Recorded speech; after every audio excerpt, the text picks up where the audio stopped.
दोस्तों, आज की वीडियो उन तमाम एस्पायरिंग पेरेंट्स और उनकी फैमिली मेंबर्स के लिए है जो एक नन्ही सी जान को इस दुनिया में लाने के लिए प्लान करते हैं।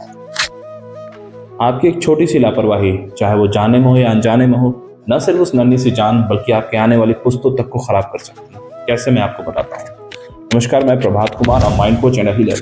मेरे पास आए दिन ऐसे बहुत सारे केसेस आ रहे हैं जो कि वो बिलिंग से जुड़े हुए हैं। एडल्ट सेफ यानी लोग आ रहे हैं हमारे पास जो आप अच्छे से फैमिली को रन कर रहे हैं, बड़े हो चुके हैं, पर उनमें कहीं ना कहीं ऐसे डिप्रेशंस, ऐसी एंजाइटीज, ऐसे निगेटिव पैटर्न्स, ऐसे निगेटिव थॉट्स आ चुके हैं उनके डीएनएस में, जो जब हीलिंग कर रहे हैं हम तो हमें पता चल रहा है कि वो सारे कहीं ना कहीं उनकी मदर की वोम से आए हैं। तो बेसिकली वोम हीलिंग में होता क्या है कि जब भी आप बच्चे को प्लान कर रहे हैं, उस समय से लेकर 0 to 9 मंथ्स तक अगर आपने बेहद करीने से, बेहद तरीके से, बेहद तवज्जो दे के बच्चे का ख्याल नहीं रखा, स्पेशली उनकी मदर का, तो उसका डायरेक्ट इम्पैक्ट आपके वूम पे होता है, आपके फोटस पे होता है। जब वो बच्चा बड़ा होता है तो वो सारे पैटर्न्स को देखता है, सुनता है, महसूस करता है और आगे जाकर उसकी लाइफ में उसका डायरेक्ट इम्पैक्ट पड़ता है।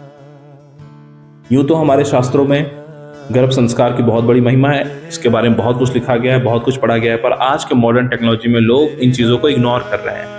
तो मैं तो बहुत जोर देके कहता हूं कि गर्भ संस्कार आपको जरूर कराना चाहिए, क्योंकि वेस्टर्न साइंसेस में जब यही चीज पलट के हमें उल्टी तलवार के रूप में, वूम हीलिंग के रूप में मिलती है, तो हम इसे बहुत क्रेजी और बहुत अच्छा मानते हैं और बहुत फैसिनेटिंग मान के इसके पीछे भागते हैं कि यार हमें भी वूम हीलिंग कराना है, हमें भी अपने पीछे जाके माँ के गर्भ में अपने आप को ठीक करना है ताकि हमारी जिंदगी सुकून से बीत सके। तो शब्द थोड़े कड़वे हैं, लेकिन मैं स्पष्ट कह रहा हूं कि जब आप बीइंग अ पेरेंट तैयार ना हो, चाहे फाइनेंशियली हो, मेंटली हो, इमोशनली हो, अगर आपको सपोर्ट सिस्टम फैमिली का नहीं मिल रहा है या खुद में आप कैपेबल नहीं हो, इतना सक्षम नहीं हो इतना कि किसी भी बच्चे को आप अच्छे से नर्चर कर सको, इस दुनिया में भूल के भी ना ले आए बच्चे को। मैं हाथ जोड़ के आपसे रिक्वेस्ट करता हूँ। दूसरा कॉन्सेप्ट अलग हो सकता है कि कई बार ये डिस्कम्फर्ट्स किसी मेडिकल इश्यूज की वजह से भी आ जाते हैं बच्चों में। ठीक है, कंसीव नहीं कर पा रही माँ किसी भी मेडिकल इश्यूज की वजह से, डिस्कम्फर्ट्स की वजह से, तो ये पैटर्न्स भी आ जाते हैं जिसकी वजह से उनकी एडल्ट लाइफ या उनके जनरेशंस पे फर्क पड़ता है। तो उसको भी हम हील करते हैं with the help of womb healing.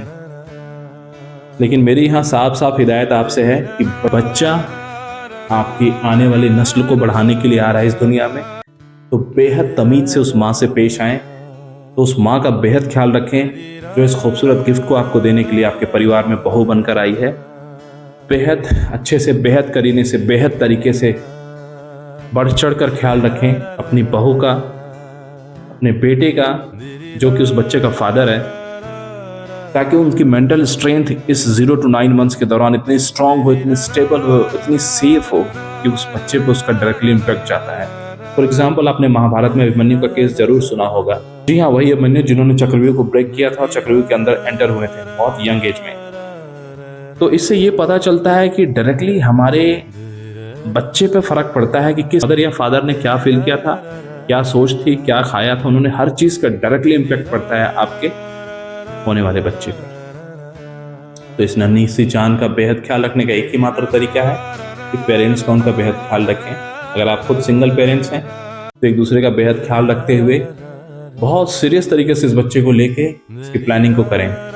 कई बार ये निगेटिव पैटर्न्स ऐसे भी आ जाता है कि बच्चा अनवांटेड होता है। अनवांटेड मतलब कि पता ही नहीं चलता है, वो कंसीव हो जाता है, दो जाता है, काफी लेट पता चलता है। इस दौरान उसे ढंग से नर्चर नहीं किया जाता है, ढंग से ख्याल नहीं रखा जाता है, तो इसका भी कहीं ना कहीं इम्पैक्ट पड़ता है पूरी लाइफ टाइम उस बच्चे पर आफ्टर डिलीवरी।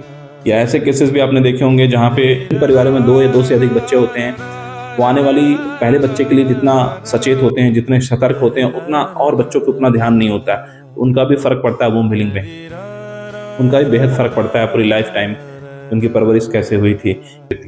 यही वूम हीलिंग आगे जाकर इनर चाइल्ड ट्रॉमा का भी रूप ले लेती है। तो 100 बात की एक बात, बेहद ख्याल रखें जब भी प्रेगनेंसी आप प्लान करें।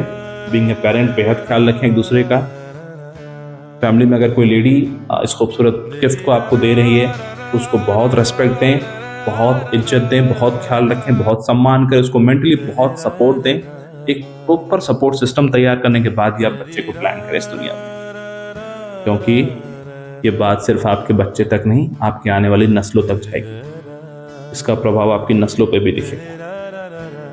आई होप ये इन्फॉर्मेशन आपको पसंद आई होगी और चीज़ें समझ में आएंगी जो मैं आपको समझाना चाह रहा हूँ। अगर खुदा न खास्ता आपके साथ या आपके जानने वाले किसी के साथ भी कुछ ऐसे डिस्कम्फर्ट्स हैं जो कि वूम में रहने के दौरान हुए हैं, परवरिश बच्चे की 0 to 9 मंथ्स में अच्छे से नहीं हुई, इसके दौरान हुए हैं, तो आप परेशान बिल्कुल ना होइए। आप किसी भी अच्छे हिप्नोथेरेपिस्ट की हेल्प लेके इस चीज़ को रिलीव कर सकते हैं और इस कोड को कट कर सकते हैं, ताकि आपके आने वाले जनरेशंस में नेगेटिव पैटर्न्स बिल्कुल भी शिफ्ट ना हो। तो वीडियो काफ़ी लंबा हो जाएगा। इसके हीलिंग्स को मैं 2 तरीके से बताऊंगा, जो कि अगले पार्ट में मैं बनाऊंगा। पार्ट 2 आप इसका ज़रूर देखिए, ताकि आप समझ पाएं कि वो हीलिंग होती क्या है, बेसिकली हम कैसे करते हैं ट्रीट इस चीज़ को, ताकि आपके आने वाली जनरेशन पूरी तरह से सेफ एंड सिक्योर रहे। तब तक अपना बेहद ख्याल रखिए। Thank you so much for watching guys.